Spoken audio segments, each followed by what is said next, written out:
Ну вось, мои дарагія сябры, як я і абяцаў, мы сустрэліся на маім новым падкасце. Сёння будзе такі незвычайны падкаст, мабыць, яшчэ і такі вельмі, скажем так, юмарыстычны. Таму што я бы хацеў вам прачытаць казку беларускую народную. Яна мне самому да жудасці спадабалася, і я хочу ёю поделиться с вами. Что ж, берите себе что-нибудь смачненькое, заварвайте чаёчек и так далее. Мы пачынаем. Казка называется «Як кот звяроў напалохаў». Мабыць, нейкія з вас ужо ведаюць гэтую казку. Хтосьці чытаў, хтосьці аўдыо слухаў. Значит, давайте пачнем. Значит, як кот звярот напалохаў. Жыў дзед ды баба, і быў у іх кот. Дзед кашалі плёў, баба кудзелю прала, а кот паляваць на мышэй хадзіў. Вось пайшоў раз кот у лес на паляванне, ды і заблудзіўся. Шукаў дарогу дадому, не знайшоў. Сеў пад ялінай і плача. Бяжыць лісіца, убачыла кота, загледзелася. Ніколі яшчэ такога звера ў сваім лесе не сустракаў. Ты хто такі будзеш? Пытаецца. Я кот Мурлыковіч. А чаго ж ты плачаш, кот Мурлыковіч? Расказаў ёй кот аб сваёй прыгодзе. Хе, кажа лісіца, каб толькі твае бяды. Ідзі да мяне жыць, будзеш у мяне за гаспадара. Добра, кажа кот. Вось прыходзіць ён да лісіцы, а ў яе курэй і смажаных, і вареных. Наеўся кот і спаць уклаўся. Тым часам бежыць па лесе воўк. Пачула лісіца, выскачыла з хаты, ды як закрычыць: «Хто гэта ў маім лесе стукоча тупоча? Хто майму гаспадару спаць не дае?» «А хто ж у цябе гаспадар?» – пытаецца воўк. «У мяне не гаспадара, гаспадарышча, хвост з памялішча, як магнет, дык абразу заб'е». Узяла ваўка цікаваць ён і кажа: «А ці нельга было б, кумка, хоць адным вокам паглядзець на твайго гаспадара?» «Паглядзець то можна», – адказвае лісіца, «але без падарунка лепш не прыходзь, мой гаспадар падарункі любіць». «Добра, будзе падарунак», – сказаў воўк і пабег далей. Вярнулася лісіца ў хату. А тым часам ідзе па лесе мядзведзь. Пачула лісіца, выскачыла з хаты, ды як закрычыць зноў: «Хто гэта ў маім лесе трашчыць? Хто майму гаспадару спаць не дае?» «А хто ў цябе гаспадар?» – пытаецца мядзведзь. «У мяне не гаспадара, гаспадарышча, хвост з памялішча, як магнет, дык адразу заб'е». І мядзведзя ўзяла цікавасць.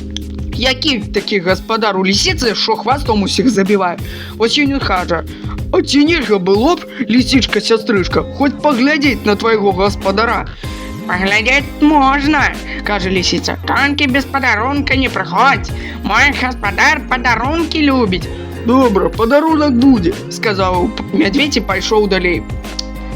Прабеглі яшчэ дзік сякач і заяц шарак. Лісіца іх сваім гаспадаром напалохаў. Прабачце. Сабраліся звяры і моцна задумаліся, якія ж ім падарункі лісіцынаму гаспадару прынесці. Думалі, гадалі, нарэшце мядзведзь і кажа: «Ось што, браткі, трэба смачны абед згатаваць, ды ў госці яго з гаспадыняй запрасіць. Тады усе разам і паглядзім». «Добра, няхай будзе так», – згадзіліся звяры. І тут зноў яны моцна задумаліся, які абед згатаваць. Думалі, гадалі, нарэшце мядзведзь і кажа: «Я прынясу мёду калоду». «А я барана», – кажа воўк. «А я жалудоў», – кажа дзік. «А я салодкай капусты», – кажа заяц. Згатавалі абед і пачалі раіцца, каму запрашаць ісці. Мядзведзь кажа: «Я тоўсты, мне хадзіць цяжка». Воўк кажа: «Я і так набегаўся, мне ногі баляць». Дзік кажа: «А я складана гаварыць не ўмею». А заяц нічога не сказаў, вось і парашылі паслаць яго як лягчэйшага на ногі. Вось так вось. Прыбег заяц да лісіцынай хаты, пастукаў лапкай у шыбіну, зажмурыўся ад страху, ды прыпішчаў спалоханым голасам: «Дзень добры вам, шановныя гаспадары! Прасілі мядзведзь, воўк і дзед, каб вы ласкавы былі, да іх у госці прыйшлі». Сказаў так адным духам, ды ходу назад. Падрыхтаваліся звяры гасцей сустракаць. Сядзяць ля багатага стала, чакаюць, а лісіцыным гаспадару разважаюць. Вось зайцы кажа: «Не, браткі, сядзець так боязна. Хто яго ведае, які там гаспадар у лісіцы? А што, калі ён абеду нашага не ўпадабае, ды ўсіх нас хвастом пазабівае? Давайте лепш схаваемся і спярша здалёк з'еў на яго паглядзім».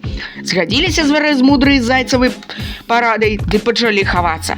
Мядзведзь на дуб улез, дзік у мох зашыўся, воўк пад куст забраўся, а заяц у траве схаваўся. Тым часам узяла лісіца пад руку свайго гаспадара і пайшлі яны ў госці. Прыходзіць на палянку, чуе кот, мясам запахла.